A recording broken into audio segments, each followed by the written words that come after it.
సుబ్రహ్మరెడ్డి గారు, పెద్దలు నటరత్న బాలకృష్ణ గారు అయితే డైరెక్టర్స్లో అగ్రశ్రేణికి చెందినటువంటి డైరెక్టర్ గారు దాసరి నారాయణరావు గారు, అలాగే కేంద్ర మంత్రిని పురంధరేశ్వరి గారు, ఒకరి పేరు కాదు, వేదిక అంతా కూడా ఈ చివరి నుంచి ఆ చివరి వరకు హేమహేమీలు ఉద్దండులు అందరూ కూడా ఆశీనులై ఉన్నారు. అలాగే వెనుక వరుసలో సాంకేతిక నిపుణులందరూ కూడా ఈ చిత్ర విజయానికి దోహదపడినటువంటి వారు, కృషి చేసినటువంటి వారు అందరూ ఉన్నారు. అలాగే ఈ కార్యక్రమానికి విచ్చేసినటువంటి మీ అందరికీ కూడా ప్రప్రథమంగా మీ ఓర్పుకు ధన్యవాదాలు చెప్పాలి. సహజంగా ఇంతసేపు కూర్చోవటం అరుదు, కానీ ఈ చిత్రం పట్ల, ఈ చిత్రం తీసిన తీరు పట్ల అవగాహన, అభిమానం కలిగిన వారు కాబట్టి ఓపికగా కూర్చున్నారు. మేము కూడా అలాగే కూర్చున్నాం. నేను ఇటీవల అంటే ఒక హాల్లోకి వెళ్ళి సినిమా చూడటం కొన్నేళ్ల తరువాత నిన్నే జరిగింది. నారాయణరావు గారి పిలుపు మేరకు వెళ్ళి చూచాను. సోదరిబడి ఉమాగారు చెప్పినట్టుగా మొదటి హాఫ్లో నాకేం అర్థం కాల. అసలు సినిమా హాల్కి వెళ్ళి సినిమా చూడటం అరుదైపోయింది. ఇటీవల రకరకాలుగా టీవీల్లో వస్తున్నటువంటి సినిమాలు చూస్తే ఉన్నటువంటి ఇంతో అంతో ఏదైనా ఉంటే అది కూడా పోతా ఉంది. కనుక ఫస్ట్ హాఫ్లో అసలు నారాయణరావు ఎక్కడ మొదలుపెట్టాడు, ఎక్కడికి తీసుకెళ్తున్నాడు ఏమిటి నాకు అర్థం కాల. కానీ ఇంటర్వల్ తర్వాత చాలా ఆసక్తిని కలిగించే రీతిలో, అంతకుముందు అటు ఇటు చూసేదానికి మనసు పరిపరివిధాలు పోయినటువంటి నాకు ఆఖరి క్షణం వరకు కూడా ఆకట్టుకునే రీతిలో ఉంది. భారతదేశ రాజ్యాంగంలో సైనిక పాఠవానికి శక్తి ఒక ప్రత్యేకత ఉంది.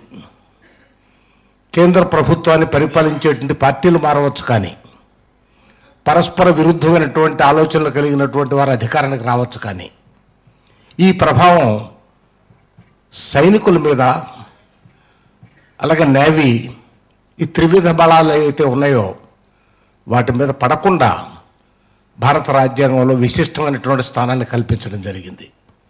ఈ మార్పులు చూచాం, కానీ సైనికుల్లో మాత్రం ఏ రకమైనటువంటి మొన్నటి వరకు పరిపాలన చేసిన వారు ఎవరు, వారి ఆలోచన ఏమిటి, ఇప్పుడు వచ్చిన వారు ఏమిటి, ఇవేమి సంబంధం లేదు. వారి ధర్మాన్ని, వారి వృత్తిని వారు నిర్వహిస్తూ ఉన్నారు. అత్యంత అద్భుతమైనటువంటి వృత్తి లేకపోతే వ్యాపకం సైన్యంలో చేరటం.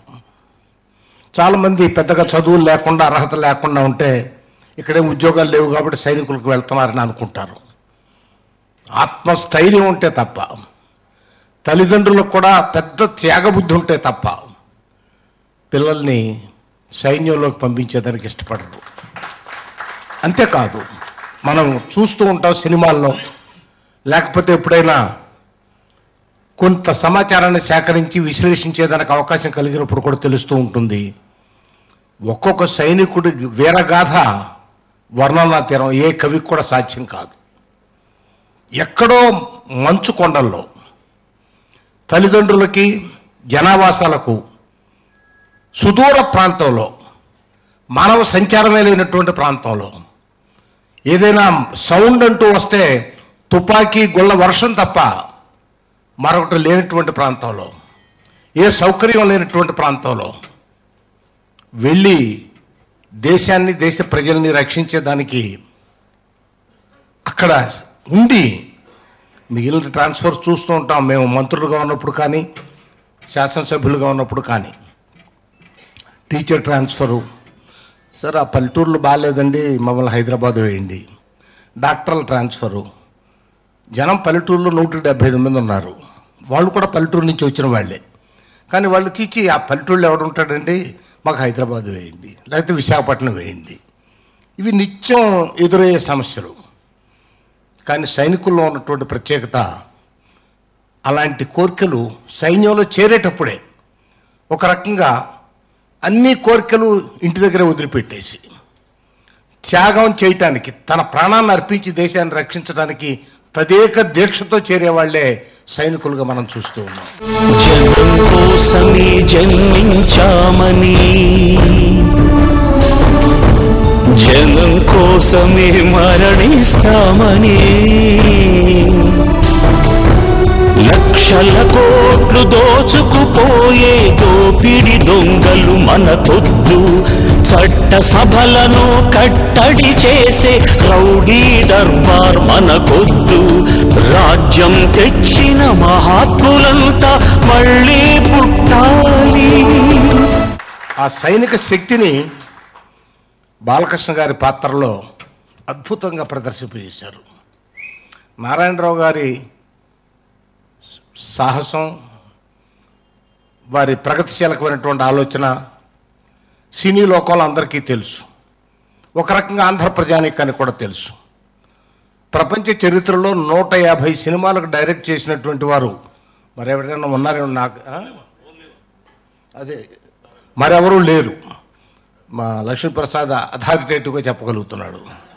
నాకు తెలియదు కాబట్టి నాకు తెలిసినంతవరకు నారాయణరావు గారు హిందీ ఫీల్డ్లో కానీ మరొక ఫీల్డ్లో కానీ మన దేశంలో చూస్తే లేదు, మిగిలిన దేశాల్లో కూడా విన్నంత వరకు 150 సినిమాలకు దర్శకత్వం నిర్వహించి 150తో ఆగిపోవటం కాదు, మరొక 150 కూడా తీయటానికి సిద్ధంగా ఉన్నటువంటి మిత్రులు నారాయణరావు గారు. రాముడైనను లేక సుత్రాముడైన వాని తాతలు ముత్తాతలైన గాని రావణ బ్రహ్మనెదిరించ రణమునందు పశ్చిమాంబోధి కలియుట నిశ్చయంబు.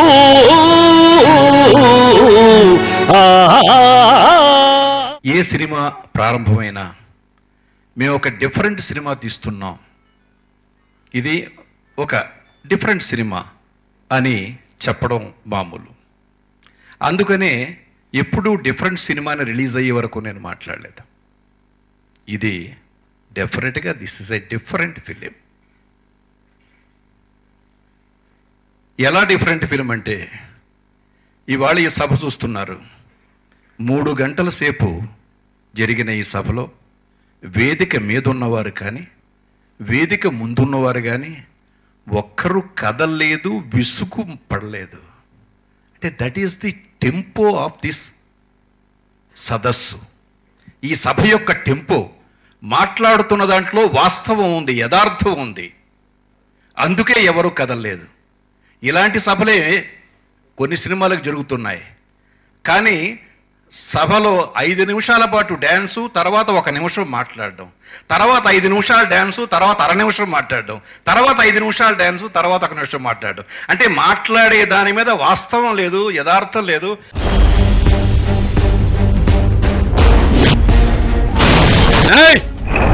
నేను యాక్షన్లో ఉండగా రియాక్షన్ ఉండకూడదు.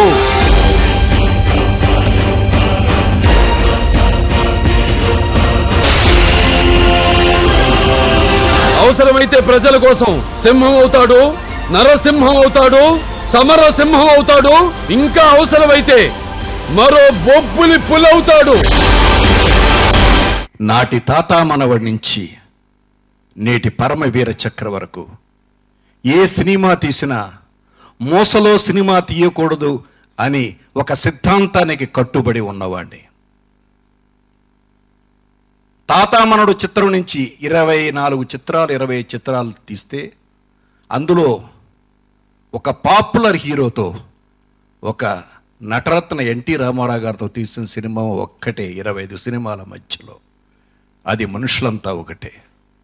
ఆనాడు రామారావు గారు డ్యూయెట్లు లేకుండా మంజుల లాంటి మోస్ట్ గ్లామరస్ హీరోయిన్, జమున గారు లాంటి ఒక పాపులర్ హీరోయిన్, 2 హీరోయిన్లు రామారావు గారి పక్కన ఉంటే డ్యూయెట్ లేకుండా తీయడం అనేది సాహసం అవునా కాదా?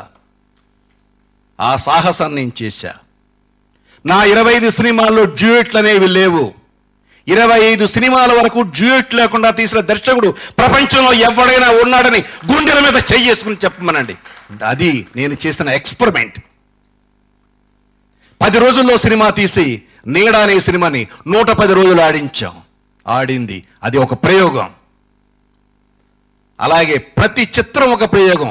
నాగేశ్వరరావు గారు 10 పాటలు 4 పాటలతో 5 పాటలతో డాన్సులు చేస్తే హిట్ అయ్యే రోజుల్లో శరత్ సాహిత్యం నుంచి అందులో చంద్రముఖిని దేవదాసును ప్రేమించి నేను పెళ్ళాడతాను అంటే అమ్మీ మరొక జన్మంటూ ఉంటే ఆ జన్మలో పార్వతి పుట్టకపోతే నిన్ను తప్పకుండా పెళ్లి చేసుకుంటాను అన్న శరత్ సాహిత్యంలోని ఒక్క సెంటెన్స్ని తీసుకొని మళ్ళీ దేవదాసు పుడితే, మళ్ళీ చంద్రముఖి పుడితే, సావిత్రి అంటే పార్వతి బ్రతికే ఉంటే ఆ కథ ఎలా ఉంటుందన్నది దేవదాసు మళ్ళీ పుట్టాడు. నా మొట్టమొదటి ప్రయోగం నాగేశ్వరరావు గారి మీద. అది ఎంత ఘన విజయాన్ని సాధించింది అనడం కంటే దేశవ్యాప్తంగా ఎంతటి సంచలనాన్ని సృష్టించింది అన్నదే నేను కోరుకున్నది. ఏందివే ఏందేందివే అవ్వల్ తాలూకుదారుగా నేను యుద్ధం ఆపివేస్తే భూమి పట్టా చేస్తారా? ఈ భూమి ఈ అబ్బదా వానబ్బదా, వానబ్బను కన్నబ్బదా? మట్టి తవ్వి గింజబెట్టి చెట్లు పెంచినారురా, పాదుగట్టి కొండగట్లు నాట్లు పెట్టినారురా. నీరు పండే పట్టు కొరుగు కాదురా పాడవి భూమి. అలాగే ఈ రోజున 150వ చిత్రం బాలయ్య బాబుతో దంచవే మేనత్త కూతురా అని ఒక 6 పాటలు పెట్టి 4 పాటలు పెడితే 100 days సినిమా తీయగలం మా ఇద్దరి కాంబినేషన్లో. కానీ నేను కోరుకున్నది అది కాదు. ఇన్ని సంవత్సరాలుగా మేము చేయలే. శివరంజనితో బాలయ్య బాబుని నేను పరిచయం చేద్దామని రామారావు గారిని అడిగా. అప్పుడు పరీక్షలు ఎగ్జామ్స్లో ఉన్నాడు బాబు. అది ఎందుకు అలా వెళ్ళిందో నా 150వ చిత్రం వరకు ఆగింది. 150వ చిత్రం మా ఇద్దరి కాంబినేషన్లో సినిమా రావాలి అంటే చరిత్రలో మిగిలిపోయే సినిమా తీయాలి. దానికోసమే వెయిట్ చేశాం. అదే పాత్ర మేజర్ జయసింహ. ఇవాళ బాబు 100 సినిమాలు చేసి ఉండొచ్చు, కానీ తను జీవిత చరిత్ర రాసుకునే ఇప్పటి వరకు రాసుకోవాల్సి వస్తే మొట్టమొదటి పాత్ర మేజర్ జయసింహ అవుతుందని నా నమ్మకం. అది అంతకంటే గర్వం మరొకటి అక్కర్లా.